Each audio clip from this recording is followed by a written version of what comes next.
कुछ बच्चे अगर आत्महत्या कर लेते हैं तो उसका जिम्मेदार कौन है? क्या उसको आजीवन कारावास नहीं होना चाहिए? और उसको क्या लगता है 10 करोड़ 50 करोड़ कमा लिया, समझिए 10 करोड़ 50 करोड़ कमा लिया, अब उसको लगता है मैं जेल चला भी गया 10 साल तो क्या 10 साल बाद आ जाऊंगा, मेरे बच्चे ऐसा करेंगे। बच्चों को पता होना चाहिए कि पिताजी ने गलत तरीके से पैसे कमाए हैं, पिताजी आजीवन जेल में रहेंगे और संपत्ति कुर्क होगी। बच्चों को पता चले कि ऐसे नालायक पिता किस मेरे पास नहीं रहना, ये नालायक पिता मुझे भी नालायक बनाएगा।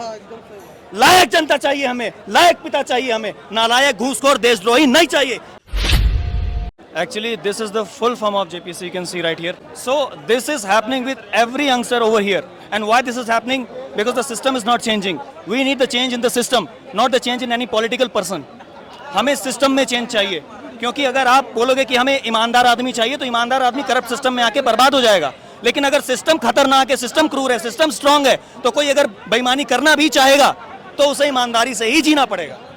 अभी आप छात्रों को बता रहे थे कि हमें कुछ और चाहिए, जो हम मांग रहे हैं 10 साल को लेकर के वो नहीं, हमें आजीवन चाहिए। आजीवन। आप एक बात बताइए, आपने तैयारी करी होगी, ये बहन खड़ी है, ये बहन खड़ी है, ये भाई खड़े हैं, ये सब तैयारी कर रहे हैं, ये अपनी उम्र दांव पे लगाते हैं, ये अपना पूरा जो पिछला और अगला भविष्य दांव पे लगाते हैं, और जब ये पेपर दे करके आते हैं रिजल्ट आता है leak, the exam has been sold. भाई इनका जीवन 1 साल नहीं 10 साल पीछे चला गया। तो जिस इंसान ने ये कृत्य कई लाखों बच्चों के साथ किया, तो आपको क्या लगता है वो 10 साल की सजा उसके लिए पर्याप्त है? कुछ बच्चे अगर आत्महत्या कर लेते हैं तो उसका जिम्मेदार कौन है? क्या उसको आजीवन कारावास नहीं होना चाहिए? और उसको क्या लगता है 10 करोड़ 50 करोड़ कमा लिया, समझिए 10 करोड़ 50 करोड़ कमा लिया, अब उसको लगता है मैं जेल चला भी गया 10 साल तो क्या 10 साल बाद आ जाऊंगा, मेरे बच्चे ऐसा करेंगे। बच्चों को पता होना चाहिए कि पिताजी ने गलत तरीके से पैसे कमाए हैं, पिताजी आजीवन जेल में रहेंगे और संपत्ति कुर्क होगी। बच्चों को पता चले कि ऐसे नालायक पिता किस मेरे पास नहीं रहना, ये नालायक पिता मुझे भी नालायक बनाएगा। लायक जनता चाहिए हमें, लायक पिता चाहिए हमें, नालायक घूसखोर देशद्रोही नहीं चाहिए। ये सब देशद्रोही, that's why I was telling आजीवन कारावास एंड संपत्ति कुर्क हो जाए। आप इसमें क्या कहते हैं? मैं गलत बोल रहा हूँ? बिल्कुल सही है। तो इसमें सिर्फ क्या बोला था, एक ही आदमी शामिल है? देखिए अब आप एक बात बताइए, मैं सीधे सीधे बात करता हूँ। वेंडर बना रहा है, कोई एक एग्जाम सेट कर रहा है, कोई उसको चेक कर रहा है, कोई उसको प्रिंट कर रहा है, कोई उसको लोकोमोट कर रहा है, फिर वो पहुंच रही है सेंटर में, कितने लोग इन्वॉल्व हैं?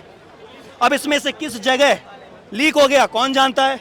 We need the proper accountability, we need the proper audit. एक बात बताइए, आपके बैंक अकाउंट में पैसा है, भैया आपके बैंक अकाउंट में पैसा है, अपने आप लीक हो जाता है क्या? है आपके अकाउंट से अपने आप लीक हो जाता है क्या? वो सिक्योरिटी इसमें क्यों नहीं है भाई? Education system is the most basic system we need, उसमें इतनी हाई सिक्योरिटी हाईटेक सिक्योरिटी क्यों नहीं है? क्यों? क्योंकि अगर जनता एजुकेट हो जाएगी, जनता एजुकेट हो जाएगी तो बाकी आप बताओ क्या होगा? क्या होगा? जनता एजुकेट हो जाएगी तो ये नेता राज कैसे करेंगे? हमें दबाएंगे कैसे? हमें कुचलेंगे कैसे?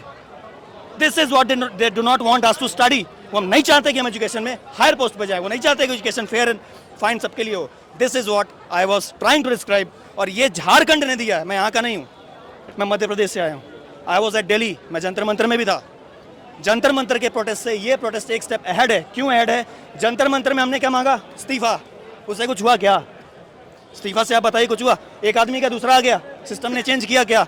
झारखंड की जनता, झारखंड जो सदियों से पूरे देश को ऊर्जा देता आया है, झारखंड एक नई ऊर्जा प्रदान कर रहा है। झारखंड क्या ऊर्जा दे रहा है? वैचारिक ऊर्जा। सिस्टम में अगर चेंज करेंगे तो सिस्टम इतना ऊर्जावान हो जाएगा कि देश, झारखंड नहीं पूरा देश का भविष्य उजाला में हो जाएगा। नहीं हो जाएगा बताइए? This is why